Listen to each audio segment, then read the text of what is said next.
Welcome to Mr. Fright Nights, where nightmares come to life. If you love bone-chilling, immersive horror stories that feel real, stories that linger long after the last word, then you're in the right place. Before we begin, make sure to like, comment, and subscribe for more terrifying tales. Now, dim the lights, put on your headphones, and prepare yourself. Tonight's horror begins now.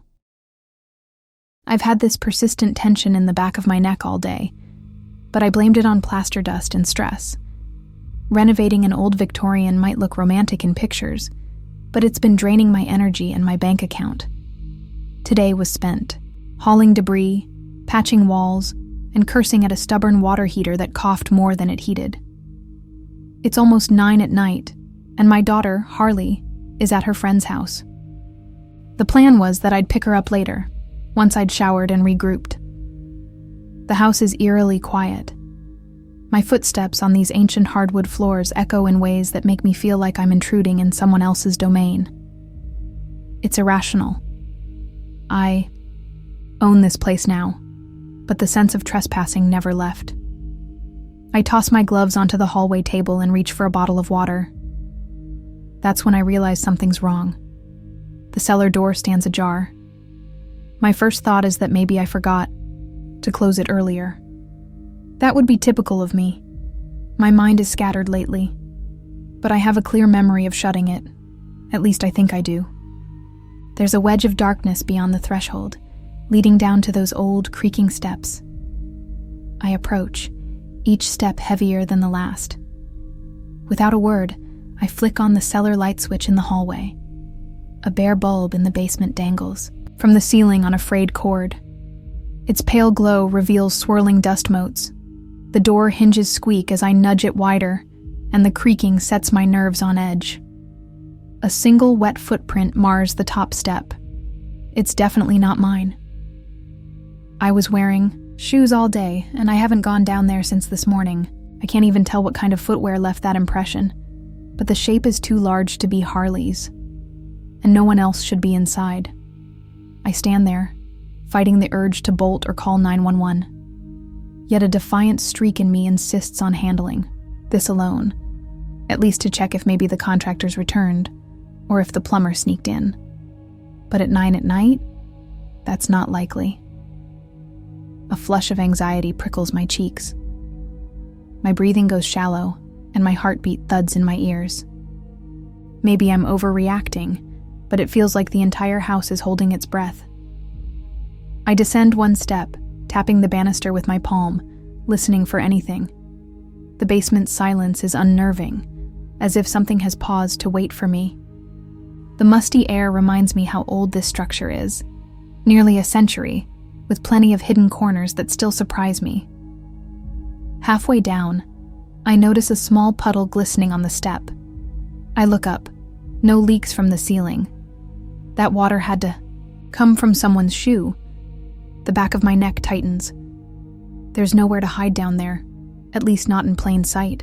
The basement is mostly open space, aside from some stacked boxes and old furniture that belonged to my late aunt. I reach the final step. The light flickers overhead. The single bulb is a champion of gloom, not illumination. Shadows stretch long against the walls, creating illusions that make it hard to tell if anything is moving on the far side. My phone feels like a lifeline in my pocket. I half consider calling the police, but an uncomfortable voice in my head warns me. If you call them for nothing, you'll look paranoid. And if someone truly is down here, you need to know what you're dealing with. My voice echoes, "Is anybody here?" The question feels naive the moment it leaves my mouth. Whoever left that footprint probably wouldn't be anxious to introduce themselves. No reply. The moment stretches, taut. I move forward, checking behind the furnace. Nothing but spiderwebs. Then I circle to the other side, where old chairs and boxes are heaped. Nothing. My tension swells. This is an empty space. I step back toward the stairs, scanning the floor for footprints. Another faint shape near the far wall suggests someone moved around. Then, nothing. A swirl of dust in the beam of my phone's flashlight. My heart is pounding so loud I can't separate it from the rhythmic drip of the faucet upstairs. After a minute of this nerve-fraying search, I return to the staircase, climbing up in measured, deliberate steps. I lock the cellar door from the inside. I'm not even sure that's a wise move. If someone's still down there, I've trapped them, or I've locked them in with me if there's another exit. But there's no walkout door in that cellar, just a small window near the ceiling that's sealed. They couldn't get out that way without smashing glass. I lean my forehead against the door, exhaling. My instincts shriek that something is terribly wrong, more than a random contractor making a late trip. The single question anchoring me now is, who came into my basement? I lock every door in the house, checking windows. I'm thorough to the point of mania. Each deadbolt, each latch. Upstairs, I peer through the parted curtains of my daughter's room, scanning the yard. The motion-activated floodlight is on, illuminating the side of the house where the cellar steps lead around to a small, bricked-up exterior entrance that was sealed decades ago. Nothing moves out there. The only sound is the distant hum of traffic from the main road. I call the plumber's cell, only to get his voicemail. Then I try the general contractor, who basically shrugs me off with a text. Haven't been there. Since noon. Everything was locked when we left. Great. That means whomever left that footprint arrived later. I debate picking up Harley right away, but part of me wants her somewhere safe, her friend's place, until I figure this out. There's still a chance I'm being paranoid and it was some weird fluke, a squatter's accident or a random break-in with no motive. Maybe they saw me come home and fled. That doesn't exactly soothe me, though. Gripping my phone, I move, from room to room, opening closets, checking behind doors, glancing under furniture. The house is far from finished, so half the rooms are cluttered with paint cans, old wardrobes, and boards. Every corner is an opportunity for someone to hide. I hate that feeling of not being alone, yet seeing no one. Don't be a coward, I mutter. You can handle this, Tina. Despite my pep talk, I can't calm the incessant patter of my pulse. I flick on the living room TV for background noise. The local news anchor is discussing a burglary spree across town. I can't ignore the coincidence. Break-ins, unlocked doors. Could I be one of those unlucky victims? A sinking dread trickles through my stomach. Yet the house remains silent, as if it's waiting to see what I'll do next. I grab my toolbox and rummage until I find a small pry bar, heavy enough to swing if I have to. I'm no hero, but I'd rather not face an intruder empty-handed. Clutching it gives me a degree of confidence. A pinch of dry sarcasm crosses my mind. If anyone tries to kill me in my own home, I'll remodel their face the same way I've remodeled this house. It's grim humor, but it keeps me from unraveling. Once I'm convinced the main floors are clear, I hover at the cellar door again. Locked. Secure. No new sounds come from below. The doorknob is cold in my hand. My phone, in the other hand, is the only real connection to help.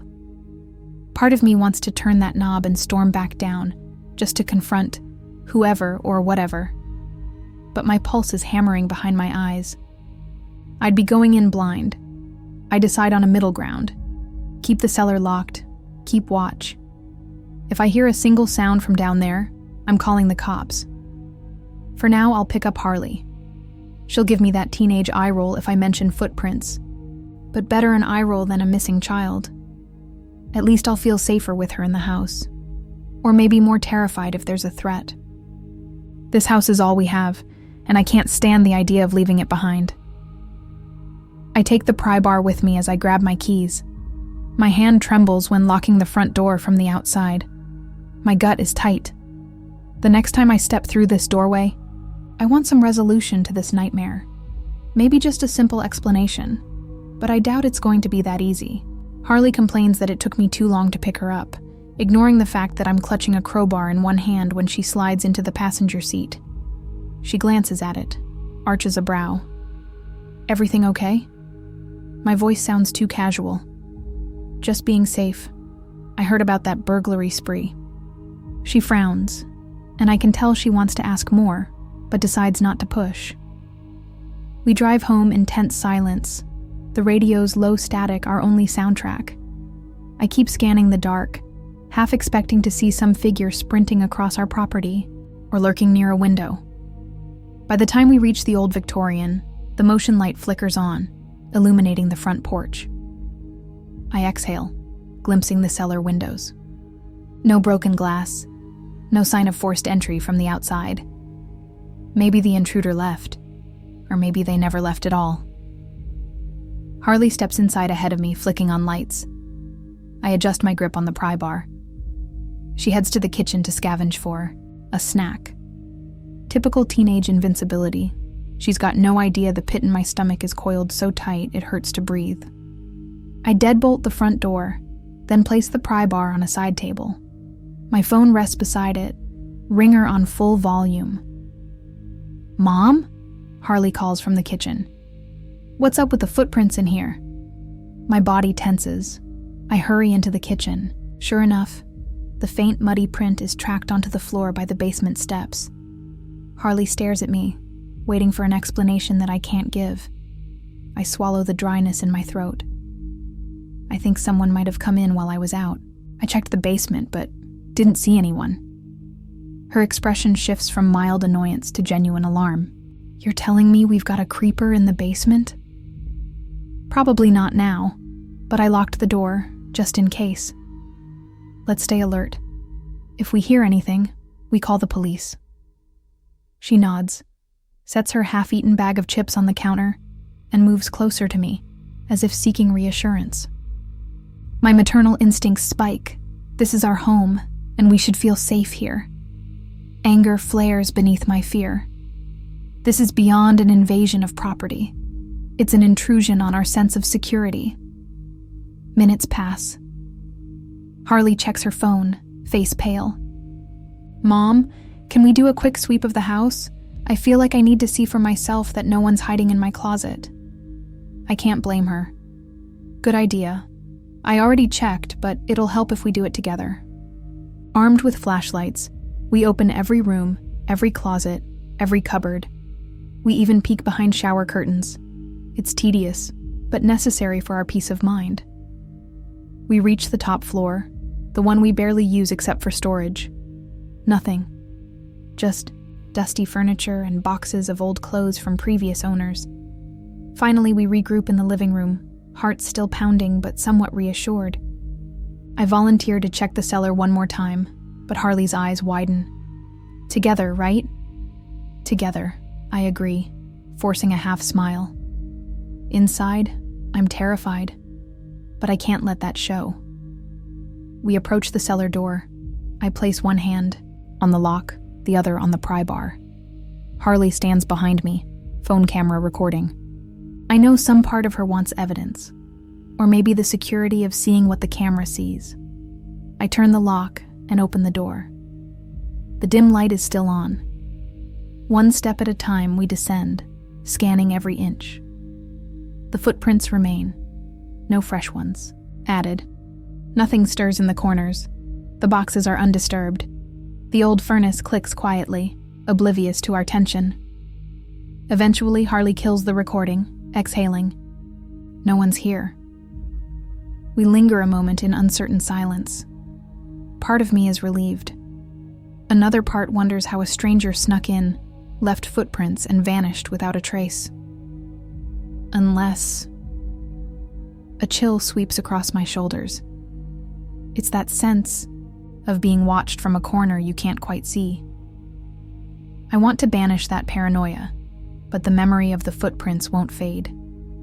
We lock the cellar door again and return to the living room, where we decide to camp out for the night. We bring blankets and pillows, set up the TV for background noise, and keep the phone near, ready to dial 911 at the slightest hint of trouble.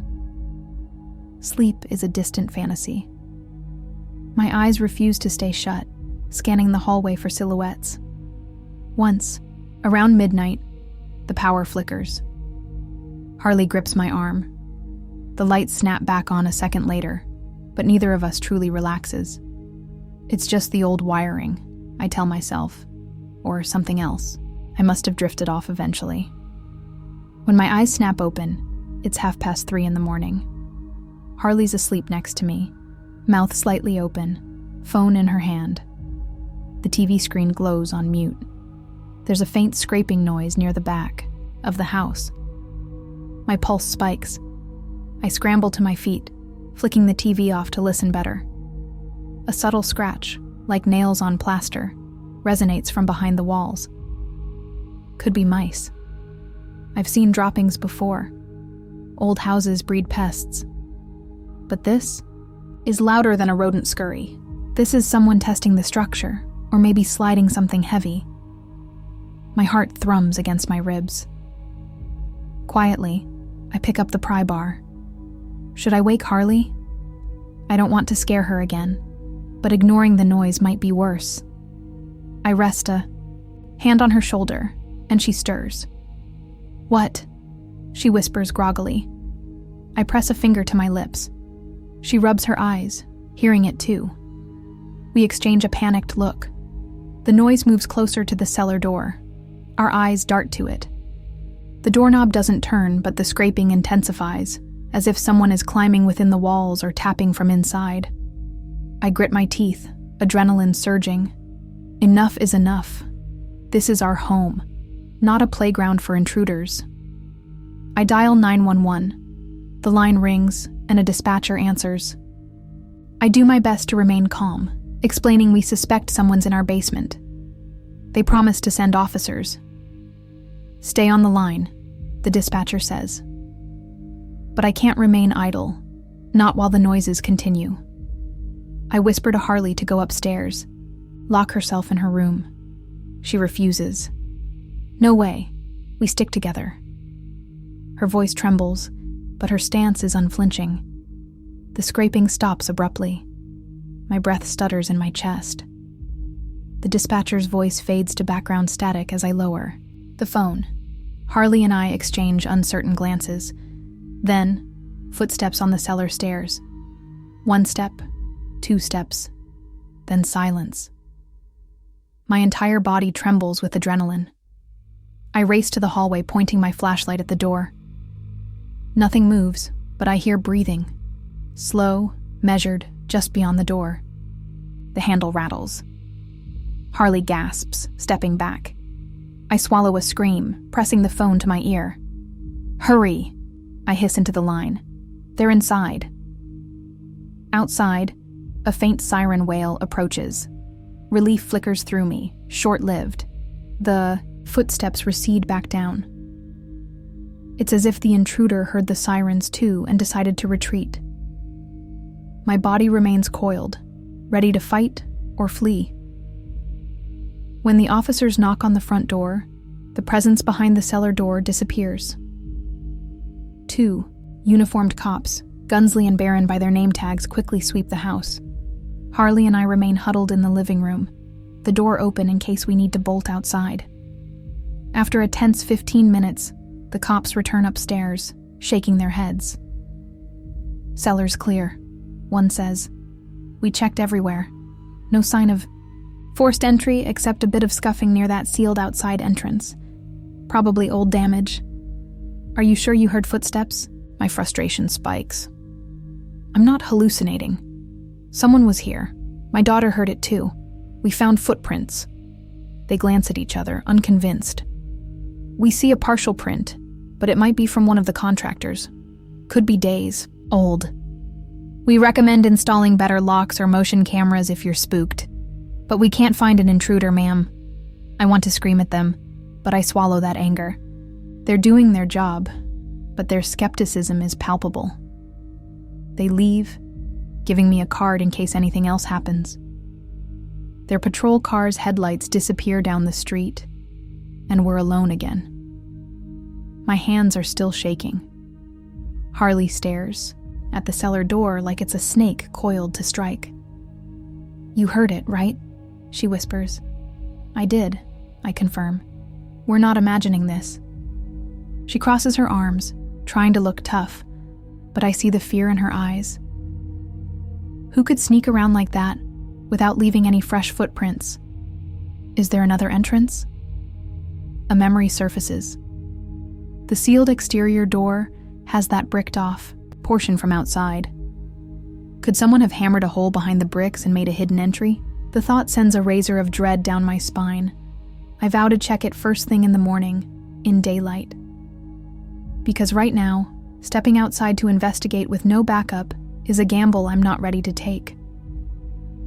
We barricade the cellar door with a heavy bookshelf. If the intruder tries to push it open, we'll hear the crash. Then we retreat to the living room again, hearts pounding, staring into darkness until exhaustion wins. Morning sunlight filters through dusty windows, casting golden patches on the battered floors. My back hurts from sleeping on the couch, but I can't indulge the ache. I have a mission. Harley stirs beneath a throw blanket, yawning. She blinks at me and nods, remembering the night's events. We head outside to the side of the house. The old Victorian's basement extends under the entire footprint of the home, and near the back stands that sealed external cellar door, now bricked. Over, the mortar appears ancient, layered with grime. But near the lower corner, I spot fresh chipping. It's small, but noticeable. Something or someone has been prying at the bricks from the inside. I grit my teeth, running my hand along the damaged mortar. My mind pictures a crowbar or chisel knocking at these bricks quietly in the night. I can't be certain how deep the hole goes, or if it's enough for a person to pass through. But any infiltration is too much. You think they're living behind there? Harley mutters in disbelief. That's insane. Honestly, I don't know, but we'll find out. We call the contractors to come check the structural integrity. They promised to send someone around noon. Great, more waiting. Meanwhile, I decide to do my own inspection from the inside. That means facing the cellar again.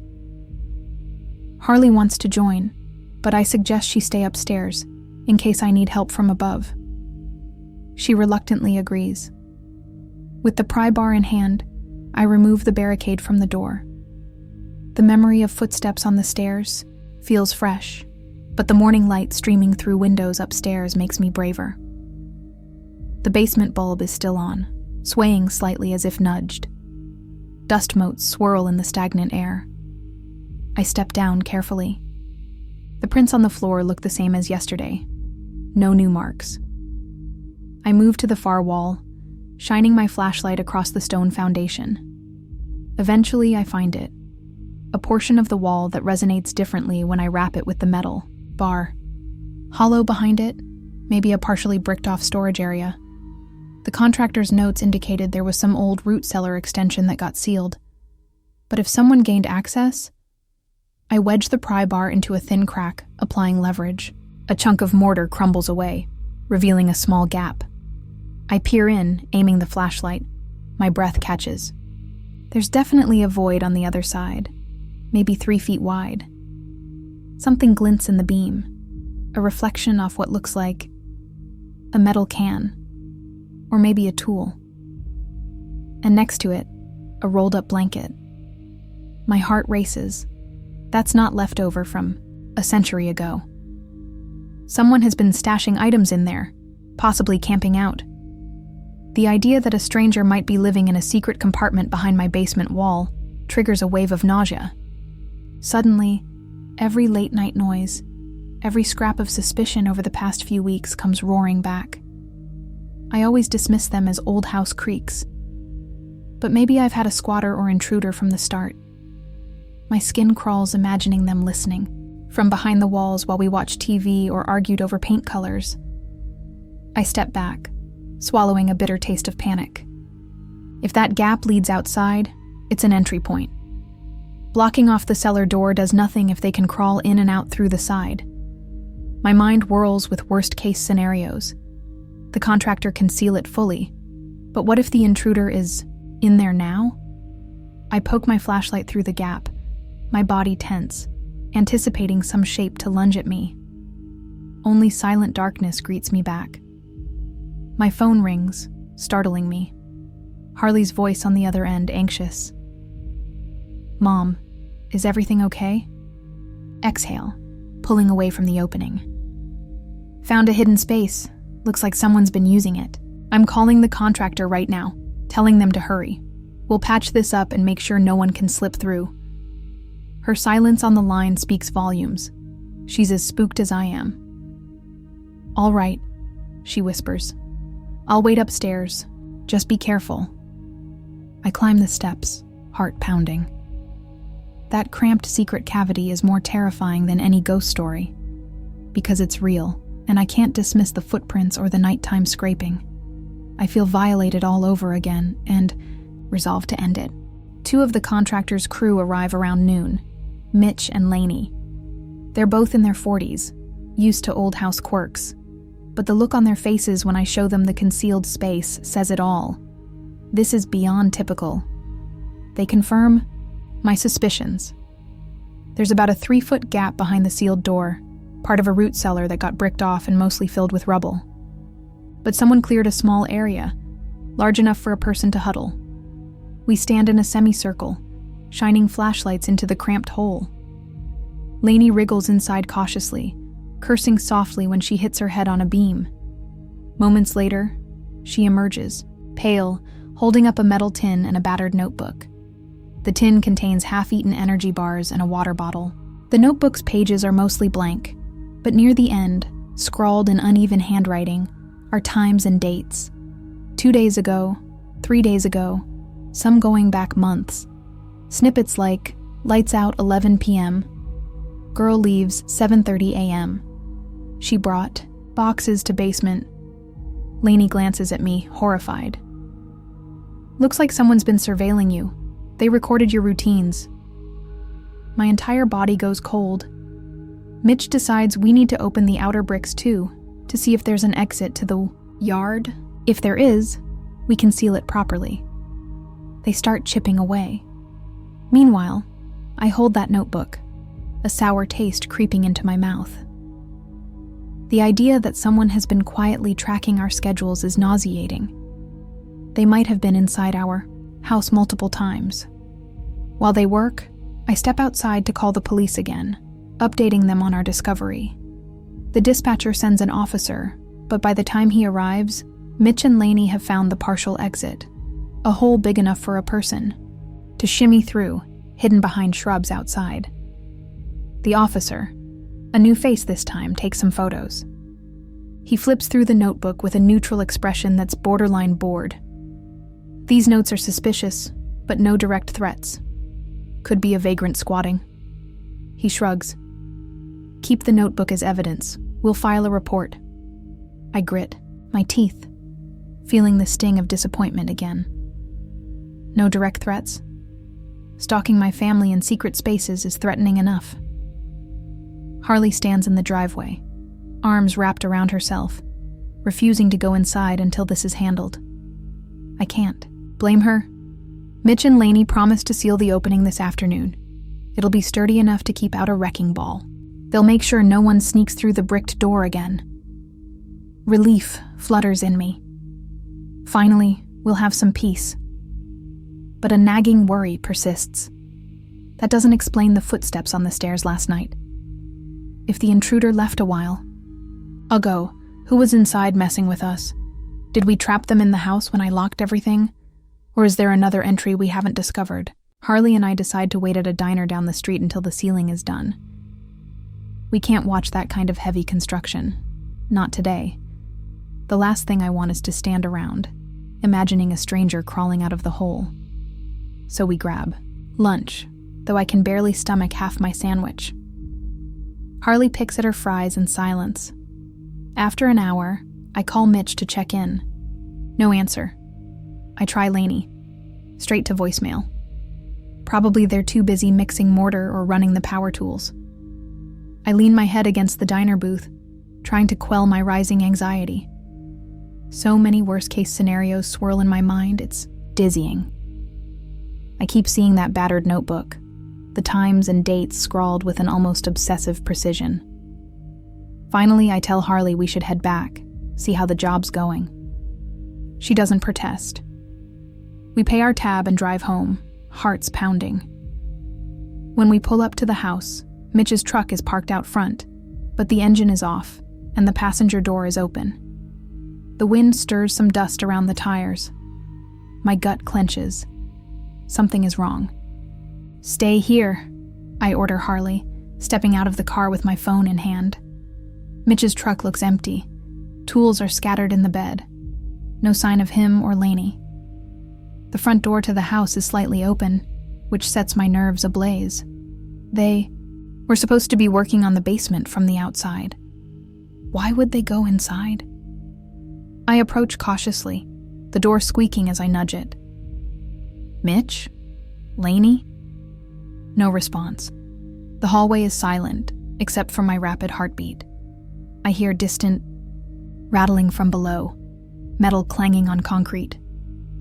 The basement? I text 911 a quick update. Contractors missing, suspect intruder in basement. Then I step inside, scanning the foyer. There's no sign of a struggle, but an uncomfortable hush blankets the space. I creep forward.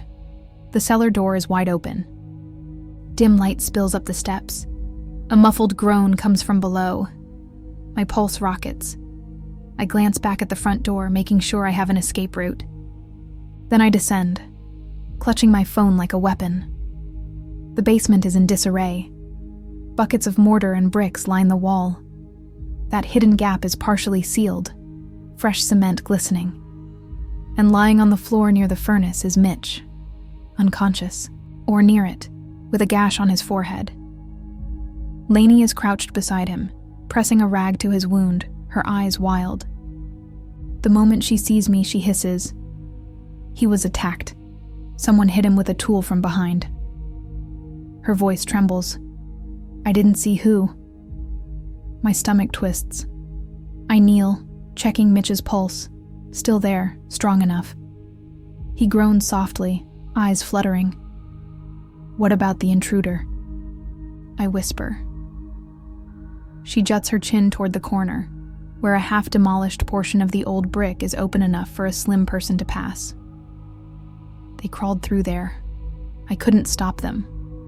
Her voice cracks. We sealed the main part, but it looks like they made a second hole we missed. I found Mitch like this. I called out, but he didn't respond. Everything is swirling, panic, anger, confusion. We called the police.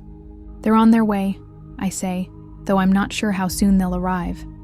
As if in response, we hear a sudden clang from above. My heart jolts. Footsteps race across the floor overhead, then recede toward the rear of the house. Harley's outside, I mutter. We have to get out of here. Together, we manage to help Mitch onto his feet. He's dazed, leaning heavily on Lainey.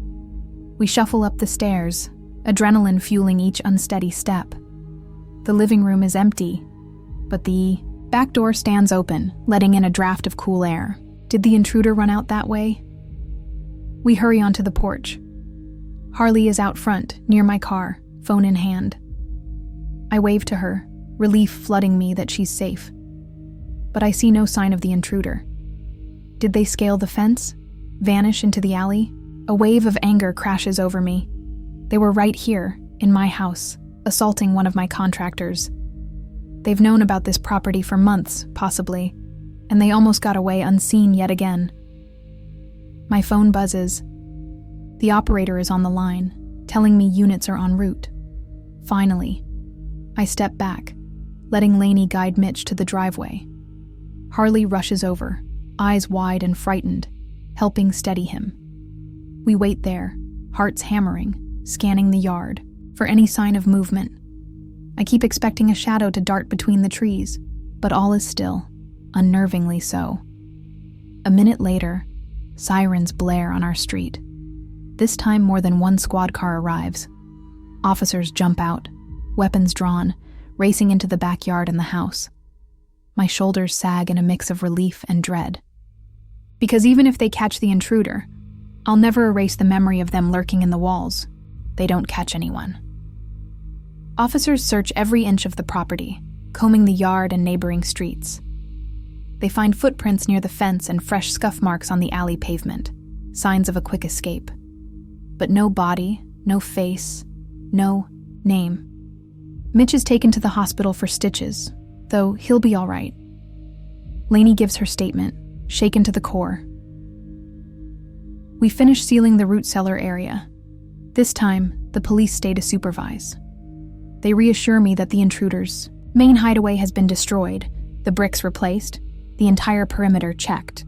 Still, no one can answer how long they've been living here, or why they took such an interest in us. The final question that gnaws at me is, did they leave something else behind? When the commotion settles, the police advise installing a security system and cameras immediately. I nod, numb and exhausted. Harley and I stand in the living room after everyone leaves. Silence descends like a heavy blanket. The house we once hoped to renovate into a bright home has become a labyrinth of secrets and anxieties. Harley breaks the silence with a cracked whisper. Mom, how do we sleep here after everything? I shut my eyes, forcing down the tremor in my throat. We'll find a way. The cameras, new locks. We'll board up every crack if we have to. This is our house. I'm not letting some faceless lunatic chase us out. She nods, tears glistening. We embrace, a fierce hug that conveys our mutual terror and resolve. My heart aches. I wish I'd known about the hidden space from the start.